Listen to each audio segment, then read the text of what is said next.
Hi there everyone and welcome into this week's market update. Don't forget that any advice contained within this presentation is general only, so it isn't tailored to your particular circumstances and you need to decide for yourself whether it's appropriate to you. So the XJO today has closed only slightly higher, about 0.5%. We gave back quite a bit of our gains once again today.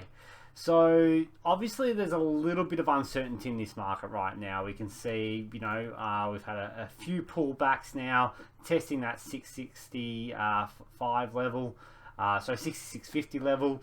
Can't stay down there for very long. So what we've done is we've created a fairly strong support through that level. You see there's a little bit of an uptrend, an uptrend that's on I suppose more of a sustainable path through here.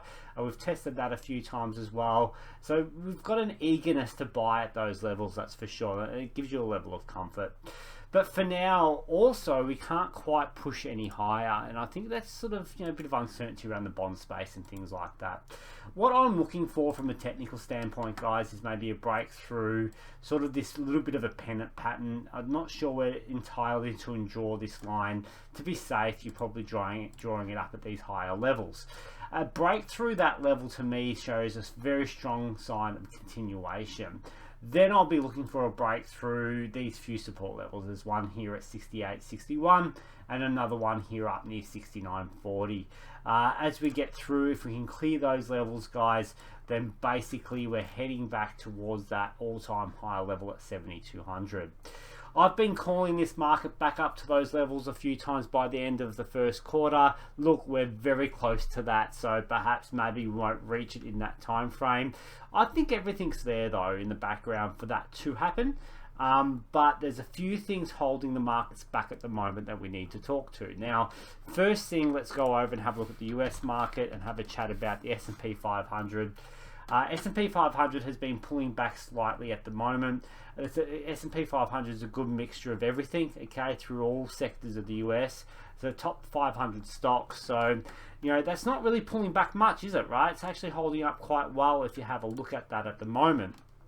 But in particular, what you want to be taking note of is the tech heavy NASDAQ. And that's pulling back quite strongly at the moment. And there's a few technical things that I have to point out here. So first technical thing that I have to point out is the head and shoulders pattern. All right, you got a shoulder, a head, a shoulder, and a break of that. And that says to me that we've got a potential move back down to around the same amount of the neckline there. And that says, whoops, I need to bring it up to here. That says we're coming back down to around a key level through here, okay? And these technical levels are always just suggestions, right?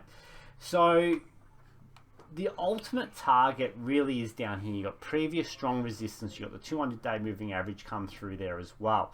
So there's one or two levels that I think the NASDAQ could hold. One is exactly where it's sitting right now, okay? And that's where there's some previous support and you've seen a 10% correction down to this level, okay? So roughly a 10% correction down to this level. So that could be it, right? This could be the bottom of the move. But I won't know until I see the right signals to whether to trade this view or not. So it could be heading back down to around that 12,000 level as well. One of those two levels is what I'm saying here, right? And for it to get back to that lower level, we're looking at about 4 to 5% movement more left in that move. Right? So let's just see what happens. You've got to sit on your hands for the second, right? Wait for the right signals. Okay. Now, how do you trade the NASDAQ in our market, right? Well, there's a few different ways you can do that. You can buy a mini warrant, a mini long in particular. If you want more information around that one, we run courses on how to do that. Two, you can always just call one of our advisors. If you've got an account with us, we'll help you out, help you price the trade. The other way is buying an ETF, which is not leveraged, okay? I don't believe there is a leveraged ETF on the Australian market for the NASDAQ. But if you want some leverage to trade the upward movement, a mini warrant's your best bet on the Australian market. Okay, so look, there's ways of trading that view once this bottoms out. Looking at some of the stocks in the NASDAQ, not all of them are grossly overvalued, okay? There is some names like Tesla that's just gone way too far. But there is a lot of names in there, common names that you would trade in that space that is starting to come back to reasonable valuations. Okay, there's a lot of stocks that are coming back down to around that 30 to 35 PE. So I don't think there's much more left in this rotation. So we'll talk to the rotation a little bit more in a moment, but I don't think there's too much more in the pullback in the NASDAQ, maybe another 5 or 6%. And I think people will start seeing a bit of value again. Okay, so let's see. Okay, let's wait. There's no jumping the gun here, but there could be some opportunity coming around that space. So yes, we're calling this a tech correction. We're calling this a rotation out of tech into value. Let's talk about that for a moment. So basically, we've gone from a stay-at-home mentality. That was the theme for the market for a very, very long time. Everyone was piling into stocks that would profit from people staying at home. But then now we're on the other side of COVID, in a sense that things are going to get better, that people will start getting out and about. People will start going back to then, some form of after COVID normal, all right? And that is really going to be good for the value space. Okay, so when you start adding up the different things that are happening out there, the stimulus, the vaccines, the eagerness of people to get out of lockdown, okay, that's going to help, and not to mention the infrastructure spending, that's all going to help the value space. All right, so what we've seen for the past maybe month is a rotation out of tech into value. Okay, I think that's got a bit more life left in it, and then at some point in the near future, what you're going to see is tech hit a level where people are eager to buy. And what then I believe is value will hold strength because value still has a good story behind it. There's a lot of cheap value stocks in our market and in the US markets, but you'll also see tech join in on the rise and will slowly climb higher across the board. That's my feel of what could be coming for us, which would make the market very bullish. Now, why do I think the market's going to be very bullish? Well, you've got another $1.9 trillion being pumped into the US economy. Okay, so more and more stimulus, guys, more and more extremely accommodative central banks equals higher equities. We've seen it in the past. Go back and look at QE 1, 2, and 3 after the GFC and where that led the market. If the governments of the world keep pumping stimulus into the system and we don't see inflation, or I'll rephrase, if we don't see hyperinflation, then stocks will just keep going up. Which comes to my next point of people worrying about the bond space and about hyperinflation. You're worrying about inflation that hasn't happened yet. The central banks have reassured us over and over again not to worry about inflation for a few years. The Fed said there might be a short-term kick-up, a temporary kick-up in inflation, and they're not worried about it.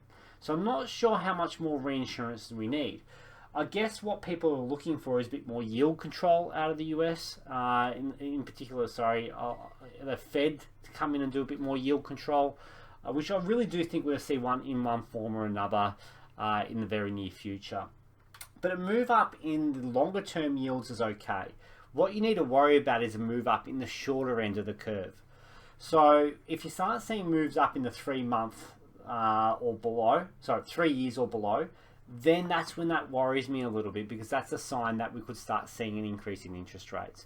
But in the long term, I think it's a positive. We're seeing a steepening of the yield curve, which is extremely positive once again from banks and other parts of the economy. So a strengthening of a steepening yield curve is a sign that we're going to see a strong economy in front of us.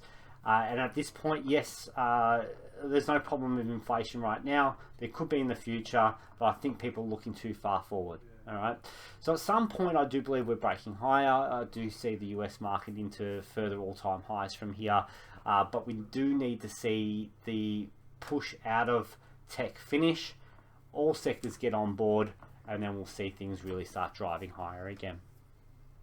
Now, when we talk about value and recovery stocks, let's just highlight what we're talking about there in a bit more detail. So when we talk about that space, we're talking about the banks, so financials.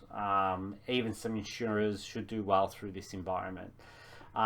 Infrastructure stocks, so industrials like, for us, CSR, James Hardie, BlueScope Steel, stocks that are going to be in that sort of manufacturing space to help the infrastructure get built. Materials, okay, there should be high demand for copper, steel, so therefore iron ore, concrete, anything material related that's to do with infrastructure spending moving forward should be in high demand. So, you know, those sorts of sectors, energy, anything to do with oil should also do quite well in this environment. We've seen oil pop up quite strongly in the for two reasons, and for a few reasons, obviously. You know, there was a missile attack on a refinery, but also, you know, before that, the move higher was because of the expected increase in demand. Obviously, there's always a bit of manipulation as well thrown into that view. But nonetheless, oil's back at 65, 64 US a barrel. That's all good for energy as well. So those sectors should continue to perform well as long as there's a view of recovery, okay? And I think that value space will do much better than the growth space this year. Not to say that the growth space will find a level at some point of support soon and join in on the action. So I guess always have to mention vaccine rollouts locally are finally starting to happen, although a lot slower than probably some people would argue could happen. In the US, it's all starting to happen there, guys. Okay, what you're going to find, I think, over the next 3 to 4 months is a lot more chatter about how they're going to manage the movement of the economy again, with people that have been vaccinated and people that haven't. It's going to be a very, very touchy topic. It's going to be very interesting to see how that plays out. But the more and more freedom of movement we see, the more and more we're going to see people run towards that value space and that recovery space. So that's what we want to see. We want to see more positive news come out around the vaccines and how the governments of the world are going to allow people to start moving around and traveling between countries again and all that sort of thing. So look, that's an important part of the current theme, important part of the current story that we need to keep up with and just keep an eye on. Aussie dollars also dropped quite a bit out of this. There might be a long Aussie dollar trade coming. Who knows? It's back at trend, back at support. Keep an eye on that space as well. But Aussie dollar falling. If that stays low with commodity prices staying high, once again, that's very good for our exporters. Okay, so a lower dollar while achieving a good commodity price could be, you know, also a very, very good thing for the materials sector. So keep an eye on that space broadly. If that pops up strongly, if it goes up a little bit, it's okay. If it runs up too much, there's always a bit of a drag on our market. All right, so keep an eye on that space, guys. So all in all, look, the backdrop is still very, very positive for equities medium to long term. In the short term, there's some uncertainty here. We can never know the exact timing of a break higher. Okay, the market could stay sideways here for months and months and months before the next breakout. You never know the perfect timing of these things. So just be patient. Wait for the technicals to show that the optimism's come back in. Wait for your technicals to help you time your next trade for the market. Okay, but at this point of time, we're still more bullish than bearish overall. From a medium to long term, I'll just repeat, short term, very uncertain, very sideways, very choppy. Just be patient here, guys. Okay. All right. So that's enough from me. Thanks for listening in. Take care and bye for now.